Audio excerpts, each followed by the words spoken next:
This is the first time I've done physical therapy, and I didn't really know what to expect, but it's a lot more involved than I thought. I've actually learned a lot about human anatomy and physiology and the way we move. And my goal was I didn't want to sacrifice my entire riding season this spring and summer because I need to have my shoulder replaced, actually.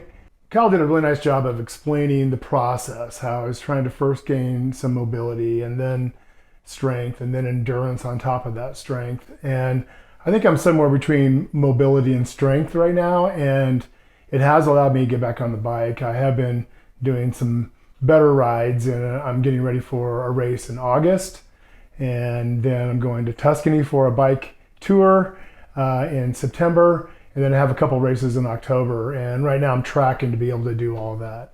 And so after that, then I go into the knife and get the whole thing replaced. Not only am I doing the things that make my shoulder feel better, just overall, like as it applies to the bike, my riding position's better, it's less wear and tear on my body, and I feel like I'm riding better than I did before, even though I have this injury.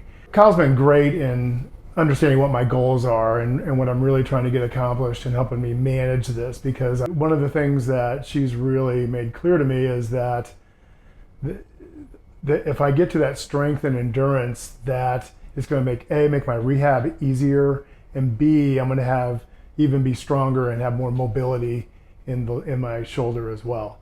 So not only the motivation to ride all spring and summer, but also to make the pain and the hassle and the process of getting a replacement worth it, and that how that extends for me for the next 20 years of my life too. Kyle has this approach too, where she thinks about things spiritually, mentally, and physically.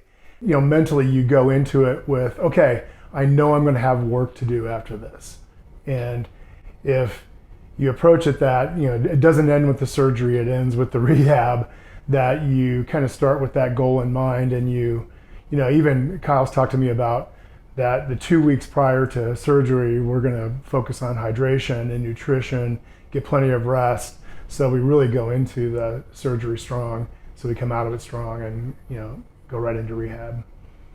Sometimes you feel like you go to the doctor and it's just you get checked in, get checked out, and you do your thing. Kyle cares, and Kyle's making my goals happen with me, and that's super important to me.